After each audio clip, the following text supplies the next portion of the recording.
Merhaba arkadaşlar. Bugün çok kolay bir baklava tarifi yapıyorum. Öncelikle baklava hamurumuzu yapmakla işe başlıyoruz. Kabımın içine bütün malzemeleri sırasıyla alıyorum. Malzemelerin hepsi oda sıcaklığında olmalı. Bir fiske tuz. Bütün tatlılara bir fiske tuz genelde atarız. Bir paket kabartma tozu. 2 yemek kaşığı kadar tereyağı. Oda sıcaklığında iyice yumuşamış olması gerekiyor. 2 adet yumurta, 1 çay bardağı sıvı yağ, 1 çay bardağı süt, 1 yemek kaşığı dolu dolu yoğurt. Burada 2 yemek kaşığı elma sirkesi var. Üzüm sirkesi de olabilir. Onu da ekliyorum. Şöyle 1 bardak da suyum var. Bunu kenarda tutuyorum. 1 kilogram da un. Baklavalık un olması tercih edilir. İyi marka bir un olmasına dikkat etmek gerekiyor. Şimdi bütün malzemeleri elimle iyice yoğuruyorum. Ve unu da yavaş yavaş ekliyorum.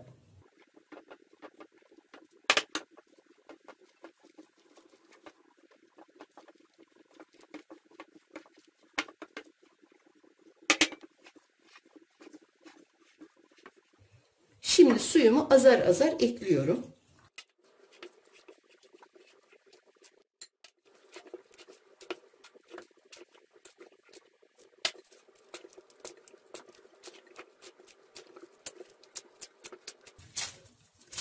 Hamurumu iyice yoğurdum. Suyumdan da şu kadar geriye arttı. O yüzden suyu kontrollü ekliyoruz. Şimdi hamurumu dinlendiriyorum. Ve ondan sonra baklavamı yapmaya başlıyorum. Tezgaha biraz nişasta serpiyorum. Ve dinlenen hamurumu tezgaha alıyorum.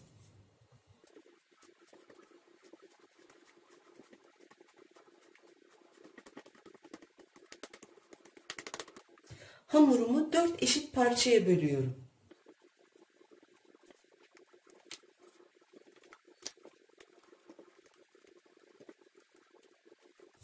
Elimle kontrol edip eşit olmayanları da eşitliyorum.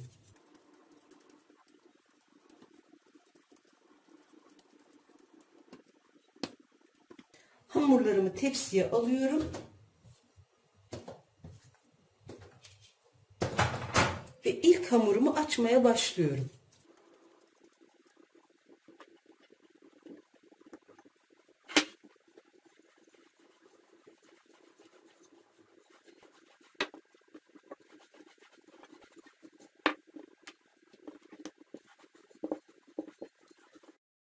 Merdane ile hamuru büyütebildiğim kadar büyütüyorum.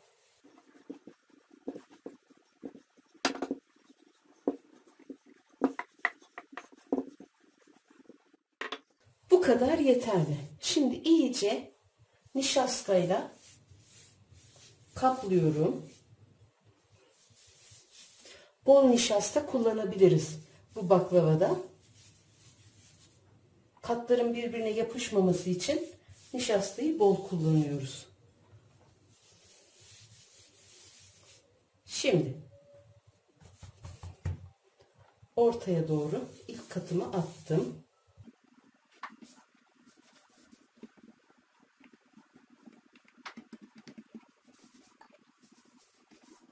Şimdi zarf şeklinde katlıyorum.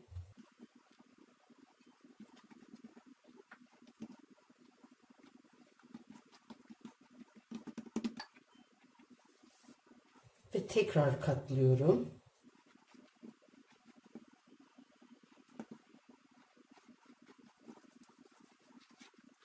Bu şekilde bir kare oluşturuyorum ve bunu bu şekilde dinlenmeye bırakıyorum. Şimdi ikinci hamurumu açıyorum.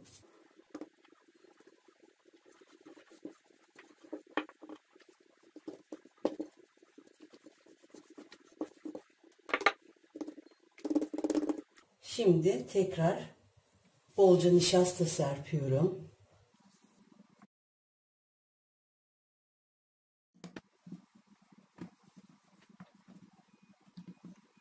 Zarf gibi katlıyorum. Ve tekrar katlıyorum.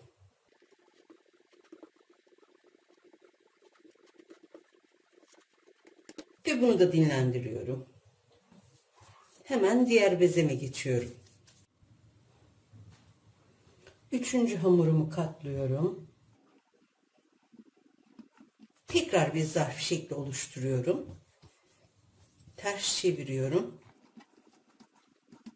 Tam bir kare şekli verdikten sonra bunu da dinlenmeye bırakıyorum. Ve son hamurum. Son hamurumu katlıyorum. Bu şekilde hamuru dinlendiriyorum. Şimdi ilk katladığım hamurdan başlayarak yavaşça açıyorum.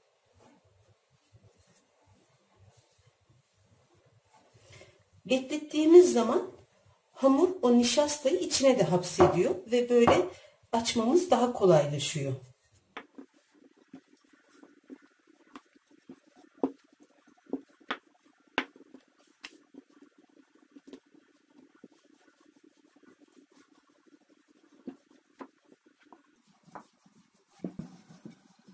Hamurumu iyice incelttim. Şimdi tepsime getiriyorum. Ve tepsime göre kesiyorum.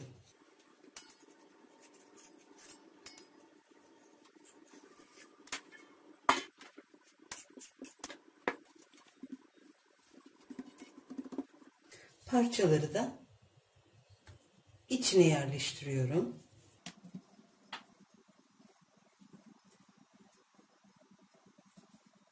Hemen ikinci hamuruma geçiyorum.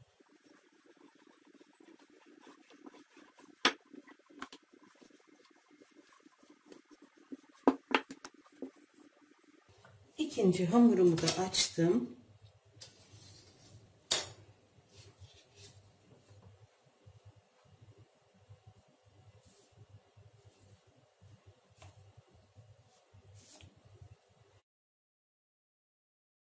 Önce parçaları eksik kalan yerlere yerleştiriyorum.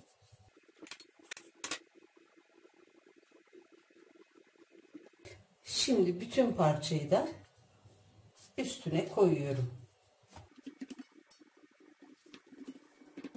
İki bezeyi bitirince üzerine ceviz serpiyorum. Altta bir kat var. Ortada parçalardan oluşturduğum bir kat ve üzerinde üçüncü kat. Ama toplamda iki beze açtım. Şimdi üzerine bolca ceviz gezdiriyorum.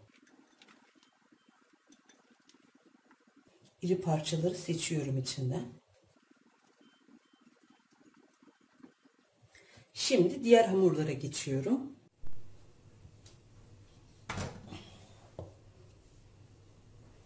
Üzerine son katını da koyuyorum. Yanlardan içe doğru bastırıyorum. 4 bezeden baklavayı bitirdim. Şimdi kesiyorum.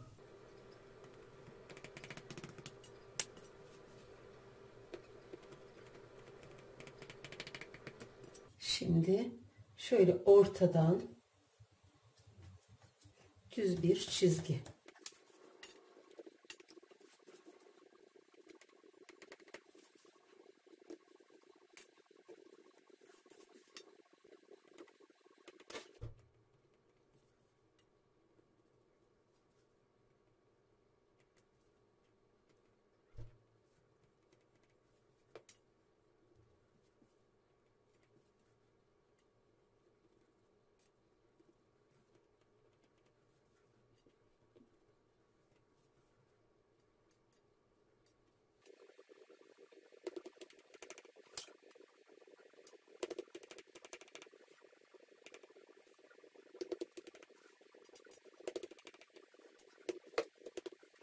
Baklavayı kestim. Şimdi yağını gezdiriyorum. Yaklaşık 200 gram tereyağını ocakta eritiyorum. Erittiğim tereyağının köpüklerini aldım. Üzerine de yarım çay bardağı sıvı yağ ekliyorum. Ve baklavamın üzerine gezdiriyorum.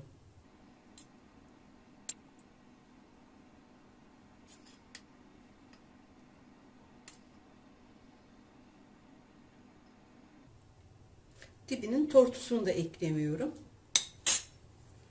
Bir fırça yardımıyla yağı her tarafına gezdiriyorum. Bu baklavada nişastayı bol kullandığımız için yağını da fazla ekliyoruz. Tamam. Şimdi baklavamı önceden ısıttığım 180 derece fırına veriyorum. Fırına verdikten hemen sonra fırının ayarını 160 dereceye getiriyorum. Baklavam 160 derece ısıda pişecek. Baklavamın şerbeti için 6 bardak şekeri tencereye alıyorum. Şöyle 200 mililitrelik bardaklarla 6 bardak şeker tencereye koydum. Üzerine 6 bardak da su ekliyorum.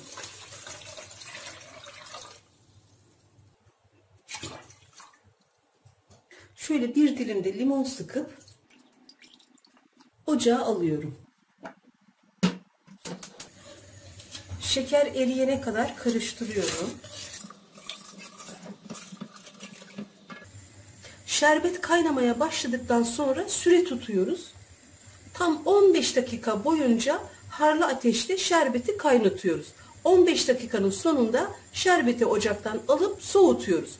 Bu kadar. Yani en kolay şerbet kıvamı elde etmenin yolu bence budur. Ve baklava pişti. Bütün katları çok net bir şekilde ortaya çıktı. Şöyle göstereyim. Yapılabilecek en kolay baklava. 4 bezeden bir tepsi baklava çıktı. Hem de çok kolay bir şekilde. Şimdi üzerine şerbetini gezdiriyorum.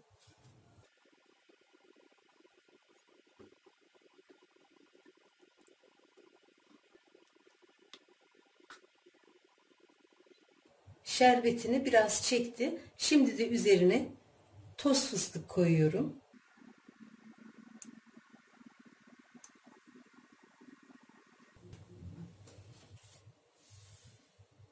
Yapılabilecek en güzel, en kolay ve en lezzetli baklava. Herkes yapsın, herkes denesin isterim. Yapmak ve denemek isteyen herkese şimdiden kolay gelsin, afiyet olsun.